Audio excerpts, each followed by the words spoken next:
Hello friends, hi, welcome to ఎస్‌కి సెహత్ కి జిందగీ. నేనండి మీ సెహత్ కి జిందగీ కుకింగ్ ఛానల్స్‌లో ఈరోజు మన కుకింగ్‌లో పూరీలోకి టేస్టీ పూరీ కర్రీ ఎలా చేసుకోవాలో చూసిద్దాం. వీడియో అయితే స్కిప్ చేయకుండా చివరి వరకు ఎండింగ్ వరకు తప్పకుండా చూడండి. ఇలాంటి ఇంకా మరిన్ని లేటెస్ట్ వీడియోస్ కోసం మా ఛానల్‌ని తప్పకుండా సబ్స్క్రైబ్ చేసుకొని పక్కనే ఉన్న బెల్ సింబల్‌ని క్లిక్ చేయండి. సో చాలామందికి పూరీ కర్రీ అనేది పెద్దగా ఐడియా ఉండదు. బట్ పూరీ కర్రీ చేసుకునే విధానాన్ని బట్టి చాలా టేస్టీగా, పూరీ అంటే చాలామంది లైక్ చేస్తారండి. చాలా బావుంటుంది టేస్టీగా. సో, పూరీ కర్రీకి మనం తయారు చేసుకోవాల్సిన వస్తువులనమాట ఇవన్నీ పదార్థాలు. సో, పచ్చిమిర్చి, ఉల్లిపాయ ప్లస్ కరివేపాకు తాలింపు కోసం బంగాళదుంపలు వచ్చేసి కట్ చేసి ఉడకపెట్టి పెట్టుకోవాలండి. చూసారా? అంటే మామూలుగా రౌండ్ అయినా ఉడకబెట్టుకోవచ్చు. బట్ ఇలా కట్ చేస్తే త్వరగా ఉడికిపోతాయి. నేనేం చేశానంటే ఫస్ట్ వాటర్ ఇవి కట్ చేసుకుంటూ వాటర్ స్టవ్ మీద పెట్టేసాను. వాటర్ వేడెక్కాక కట్ చేసిన బంగాళదుంపలు అందులో వేసేసాననమాట. త్వరగా ఉడికిపోతాయి ఇలా చేస్తే. అంటే చాలామంది బంగాళదుంపకు తోలు తీయకుండా పైన తొక్కు ఒలవకుండా పెడతారండి. బట్ నేను ఇలా ఒలిచి పెడితే త్వరగా అవుతాయని ఇలా తీసేసి కట్ చేసి పెట్టానండి. ఇలా ఉడకబెట్టామనుకోండి చాలా త్వరగా ఉడికిపోతాయి. మనకి ఫాస్ట్‌గా అవుతుంది పని. అందుకని నేను ఇలా చేస్తున్నాను. తొక్క తీయకుండానే ఉడకబెట్టి తొక్క తీసుకోవచ్చు. నో డౌట్ అది మీ ఇష్టం. చూసారు కదండీ! బాగా మెత్తగా ఉడికిపోయాయన్నమాట. ఇవి పెట్టిన నీళ్ళన్నీ ఇంకిపోయాయి.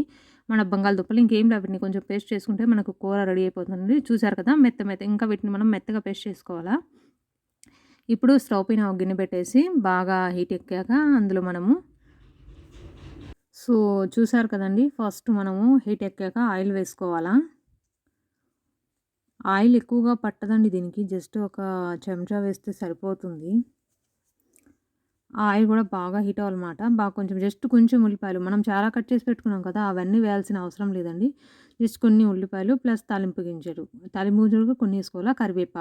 కరివేపాకు పచ్చిరబ్బైతే మంచి టేస్ట్ ఉంటుందండి. ప్లస్ మనము కట్ చేసి పెట్టుకున్నాం కదా! పచ్చిమిర్చి అది కూడా ఇప్పుడే ఏసి మనం ఫ్రై చేసుకోవాలి. ఎందుకంటే పచ్చిమిర్చి మనము కూర తినేటప్పుడు పచ్చిగా ఉండకూడదు కదండీ! అందుకని పచ్చిమిర్చి కూడా బాగా నూనెలో ఫ్రై అయిపోవాలన్నమాట. పచ్చిమిర్చి కూడా వేసి బాగా ఫ్రై చేసి ఇదంతా మీడియం ఫ్లేమ్‌లోనే చేయాలా. ఫుల్ ఫ్లేమ్‌లో చేస్తే కాలిపోతుందండి ఇది. ఎందుకంటే పచ్చిమిర్చి బాగా వేగాల కదా!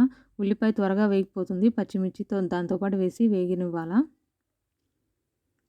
తాలింపు గింజలు కూడా అంతేనండి. అన్నీ బాగా బ్రౌన్ షేడ్‌లో రావాలా. ఇవన్నీ కూడా మీడియం ఫ్లేమ్‌లో పెట్టేసి బాగా బ్రౌన్ షేడ్‌లో రానివ్వాలా. సో, ఇవి బ్రౌన్ షేడ్‌లోకొచ్చాక మనము ఈ లోపల బంగాళదుంప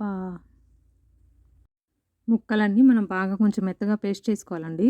ఆ తర్వాత మిగిలిన మన ఉల్లిపాయలు ఉన్నాయి కదండీ! అవన్నీ చేసి జస్ట్ 1 మినిట్ ఫ్రై చేసుకొని, ఆ తర్వాత ఇందులో ఉల్లిపాయలనేవి మనకు బాగా ఉడకాలనమాట ఇందులోనే.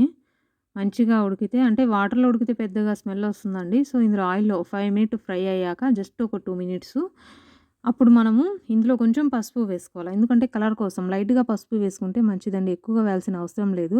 పసుపు వేసుకొని కొంచెం ఫ్రై చేస్తే పసుపు కూడా మనకి నూనెలో మంచిగా ఫ్రై అయిపోవాలి. అంటే పచ్చి వాసన రాకుండా ఫ్రై అయిపోవాల. ఈ లోపల మనము ఇందులో వాటర్ ఏసేసుకోవాలి. వాటర్‌లో బాగా మెత్తగా ఉడికిపోతుంది కదండీ! ఉల్లిపాయ ఉడకాలి కదా! మనకి బంగాళదుంపలు కూడా కొంచెం మెత్తగా పేస్ట్ చేసుకోవాలా. అంటే ఇలా ముక్కలు పెద్ద ముక్కలు ఉండకూడదండి. కొంచెం గుజ్జు అయిపోవాలా ఇలా. ఇవి మనం కలిపేస్తుంటే అయిపోతుంటుంది. చూసారు కదా! మనం ఈ కట్ చేసుకుని పేస్ట్ చేసుకున్న బంగాళదుంపలు కూడా ఇందులో వేసేసుకోవాలా. బంగాళదుంప ముక్కలు. ఆ తర్వాత అది ఉడుకుతుంటే మనం ఏం చేయాలంటే ప్లస్ శనగపిండి అండి అది. శనగపిండి కొంచెం మైదా వేశాను. టోటల్ ఎక్కువగా శనగపిండే యూజ్ చేస్తారు. బట్ నేను కొంచెం ఎక్కువగా శనగపిండి, కొంచెం మైదా వేశాను. అది నీళ్ళల్లో కొంచెం వాటర్ ఏసేసి బాగా పిండి కలిపేయాలండి. ఆ పిండి కలిపిన తర్వాత మన ఈ ఉడుకుతుంది కదండీ! ఇందులో మనం అందులో ఉప్పు కూడా వేసేసుకోవాలి. చూసారు కదా! శనగపిండి నీళ్ళనమాట ఇవన్నీ. చిక్కగా కలుపుకొని ఉండలు లేకుండా బాగా నీట్‌గా కలుపుకోవాలండి. సో, కలుపుకున్న ఈ శనగపిండి కూరలో వేసేసుకోవాలా. అప్పుడు కూర గట్టి పడిపోతుందండి. అంటే మనకు సరిపడా నీళ్ళు ఎక్కువ వేసుకోవాలి. చూసారు కదా! శనగపిండి వేసామో లేదో గట్టయిపోయిద్ది ఇందులో. ఆల్రెడీ టోటల్లీ ఇది గట్టయిపోయిందండి. సో, దింపేసుకొని ఒక్క 5 మినిట్స్ ఉడకనిచ్చేసి దింపేసుకొని మన పూరీలోకి టేస్టీగా సర్వ్ చేసుకోవడం అండి. చాలా టేస్టీగా చాలా బావుంటుంది. మీరు కూడా ఒకసారి ట్రై చేసి నాకెలా వచ్చిందో కామెంట్ రూపంలో తప్పకుండా తెలియచేయండి. ఈ ప్రాసెస్ మాత్రం మిస్ అవ్వద్దండి. చాలా టేస్టీగా ఉంటుంది పూరీలోకి. సో, వీడియో నచ్చితే తప్పకుండా లైక్ ఇచ్చేసి మా ఛానల్ ఇంతవరకు సబ్స్క్రైబ్ చేసుకోకపోతే సబ్స్క్రైబ్ చేసుకొని పక్కనే ఉన్న బెల్ సింబల్‌ని క్లిక్ చేయండి. Please subscribe for more interesting videos. Thanks for the watching.